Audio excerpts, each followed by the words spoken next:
Avoid these 25 common mistakes in Photoshop, Part 2.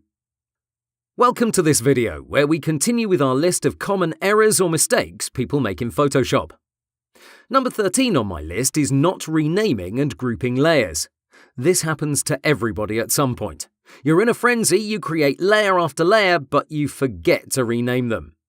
If you take a few hours off and then you come back to your project, you'll understand how frustrating it is to have a layers panel that doesn't help you. My advice is constantly to rename them after you've created 3 or 4 layers. Then always group them into folders if they go together in the project. 14. Not checking the color mode when creating a new document. Always use RGB and 8-bit when you're starting a new project.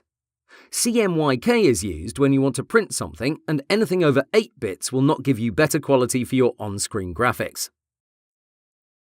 15. Using large thumbnails in the Layers panel. This space is precious. This is why professional designers rely a lot on folders to get more space. If you're setting your thumbnails to the large format, you might get a better understanding of your layer, but you must scroll 10 times more to find something. My advice is to right-click the thumbnail and choose Small. 16. Working with one hand. This is a critical mistake. I've seen several designers work with one hand during a job interview for my company. When I politely addressed the issue, I got responses similar to, "That's how I'm comfortable."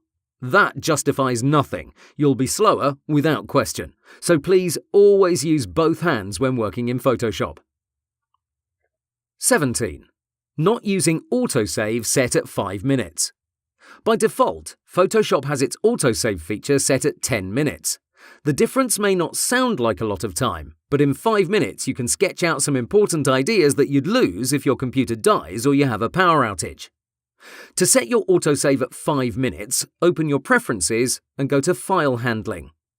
Here you have to choose 5 minutes from this drop-down. This will save you a lot of shouting in case the worst happens.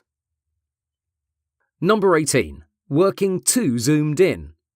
We already spoke about this issue, but it's one of the most common errors I see designers make.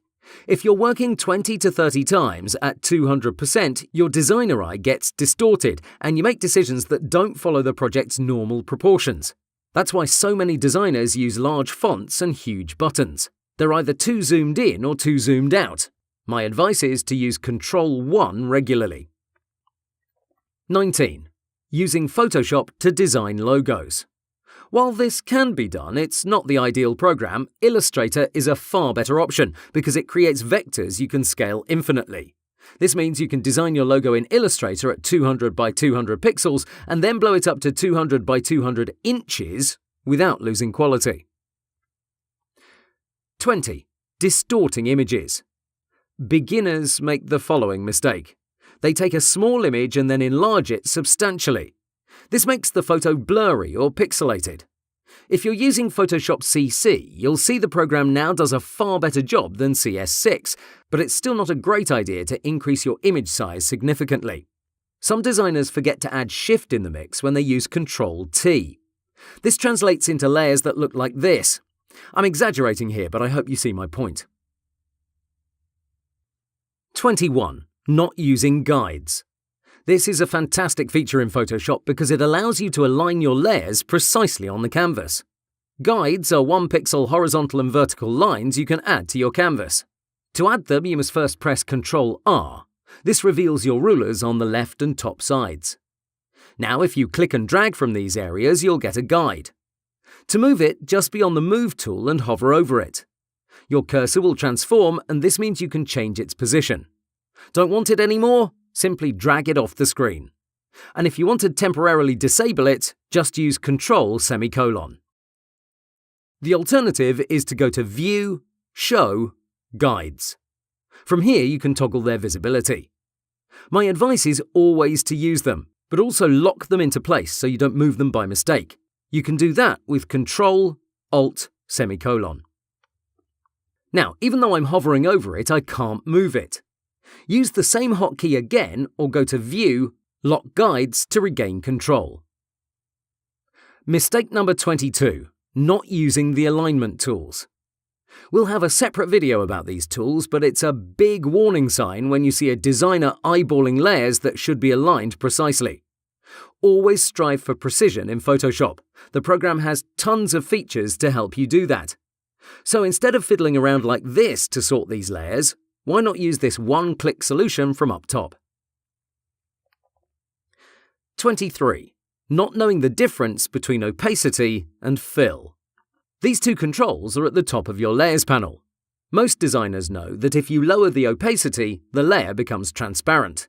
If you set it at 0%, it becomes invisible. But what about fill? Initially, you might think it does the same thing, but why would Adobe do that? The difference is this. Fill doesn't affect your layer styles.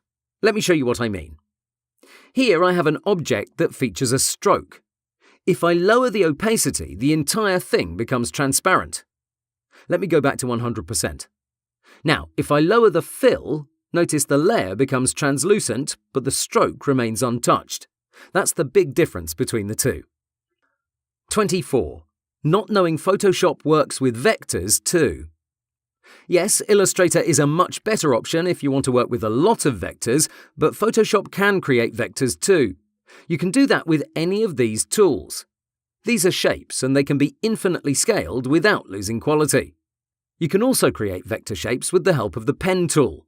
Just have it set to shape from the top left. We'll talk more about it in a separate video. The final sub-optimal choice is number 25, using a version of Photoshop that's older than CS4. This version was launched in 2008. I know there are some users who still like Windows XP and Media Player, but the sheer amount of improvements and features added to these versions of the program are immense. If you spent a fortune on the program, I can understand your reasoning, but CS6 should be your lowest Photoshop version. Plus, the Creative Cloud offers Photoshop for as low as $19 per month. That's 100% worth it. Okay, that's my list of 25 mistakes, errors, and misconceptions about Photoshop. I hope these bits of information will help you develop efficient habits that will improve your workflow.